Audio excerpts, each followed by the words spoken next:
This is section 1.1 of the practice exam we posted. So this is the multiple choice on the material from the last part of the class. And this year was similar to the year this came from. So it's similar material.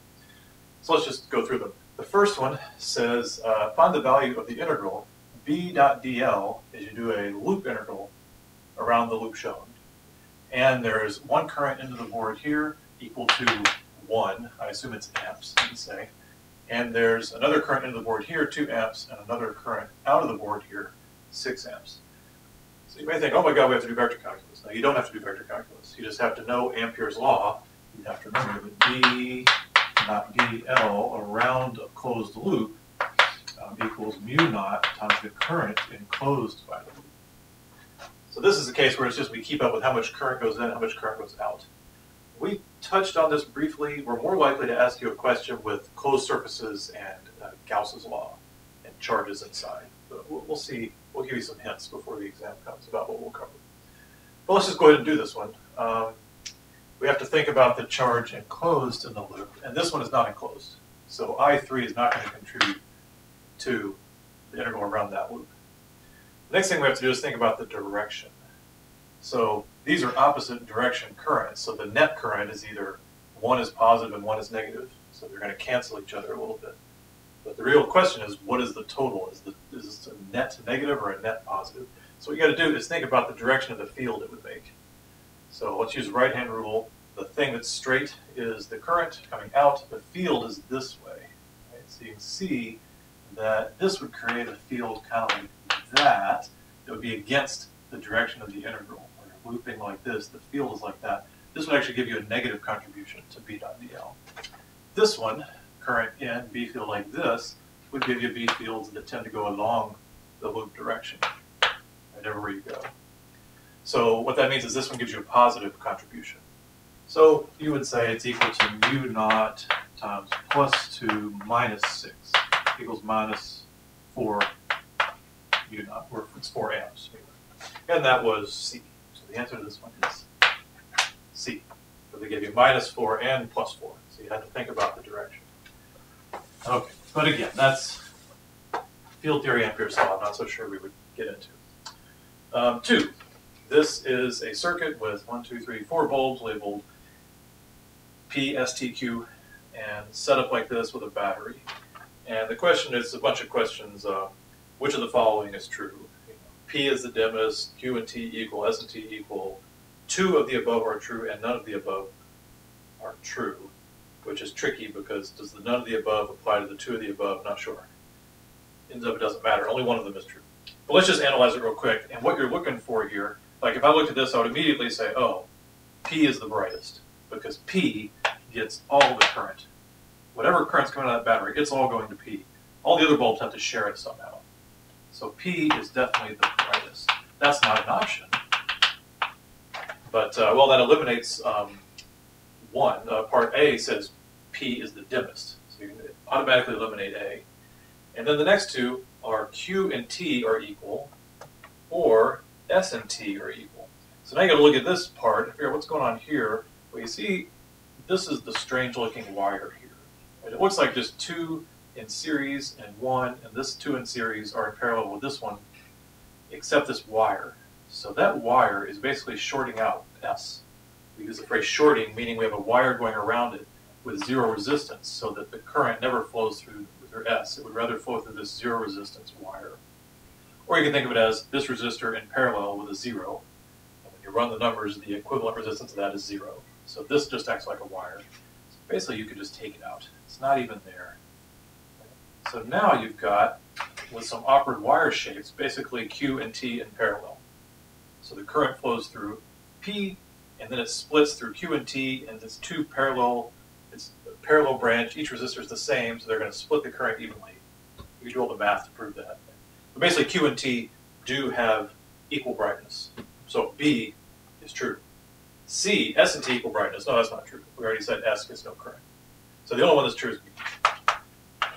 These 2 have equal brightness. And then, of course, P is brighter. All right, let's look at number 3. I had a conniption when I saw this one. Oh, my God. Okay, so 3. It's a standard we got our rails here, we got a magnetic field, we got this sliding bar and a resistor, and we just want to think about the EMF and the current. A little tricky, they say the force is applied. You might think, oh my God, it's accelerating. But actually, there's a force pulling it back. If you think about the ILB force, that you pull it this way and induce a current, there's a force pulling it back. So it doesn't actually accelerate. But you know that because it says it pulls it at, and it gives you the speed. So one tricky thing is you might get confused, but no, the speed is constant because this force is balanced by FB.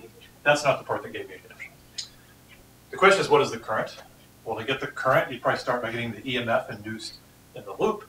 And the way it was drawn, the EMF would be 0. And the reason is, say I pull this to the right, the way the field is drawn is the problem. You have field here, and you have your bar, but they didn't draw any field out here, right? So if I slide my bar out there, did the flux go up? No, the flux didn't change. So you need some X's out here for this problem to work.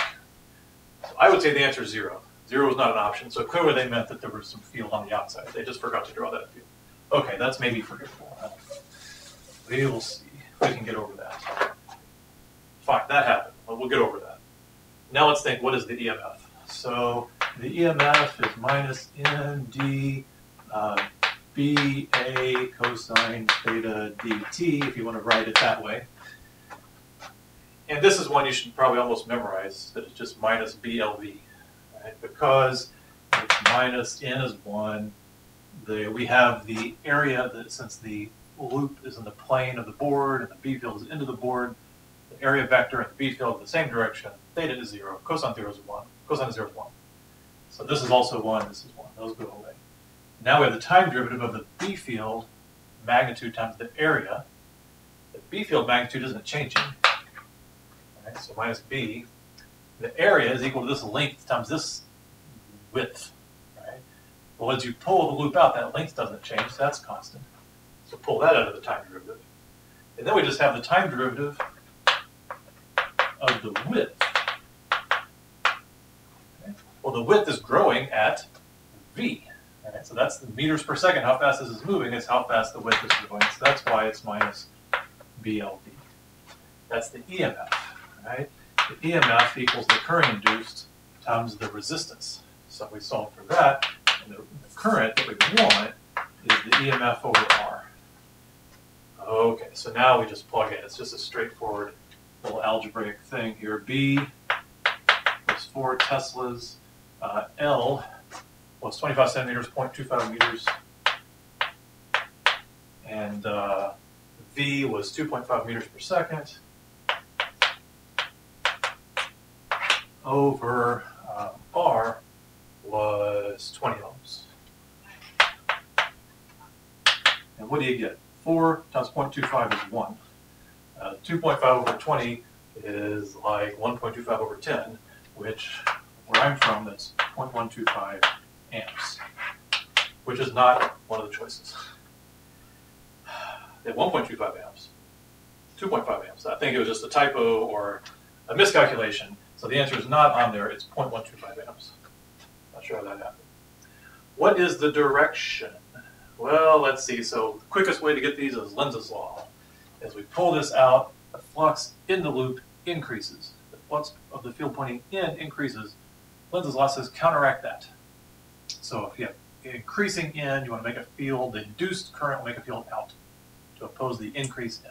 The field out, according to the right-hand rule, is this way. So it's counterclockwise. Counterclockwise. And then finally, number 5. Number 5 is equilateral triangle with 3 amps coming out of the board here and a wire with 3 amps coming out of the board here. What is the field, the magnetic field, those create at point P? So keep in mind that fields vector sum.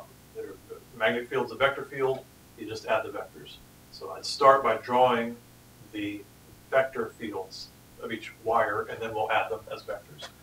So right-hand rule, straight wire coming out of the board, the field makes a circle. So the field around a straight wire is circular, the amplitude decays as you move away. But right now, we just care about the direction. So if it's circular, we could draw a big circle, but the main point is that right at this point, it's perpendicular to that radius. So it's going to go like that around. And which way is it going to be? It's basically going to be that way. That's the B field to that one. Now this one, B field also circular, but it's perpendicular to this line. Right? It's kind of like that, going around, and it's down like this. It's the same magnitude now. So there they are. You just got to add those two together as vectors. I'm going to draw it again a little nicer so you can see the trig. So it is a little bit tricky. This is 60 degrees for an equilateral triangle. Now, the vectors are not, the vector field, B field due to this is not along this line. It's along perpendicular to this line. It's more like that, right? And it points up. So that's that vector. And then the one due to here is not along that line. It's like perpendicular to this line. It's like that. Right? So you got to keep up. Well, that's unfortunate. You got to keep up with all these angles here. So hang on, let's see. I'm trying to make them all hit at the same place. You got to keep up with all these angles. This is 60, but the vector is perpendicular to that line, so this is 90 degrees, so this is 30. And you can also convince yourself if this is 60, that's a perpendicular 90 degrees, so that's 30. And then there's another perpendicular between this and this, so this must be 60, and this must be 60.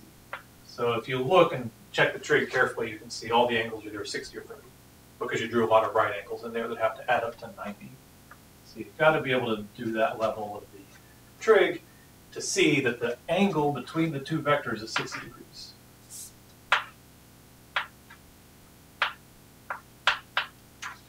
So you got to be able to get that far. So here they're overlapping at the center. Here I drew them tail to tail, but that angle is 60 degrees no matter where you draw them.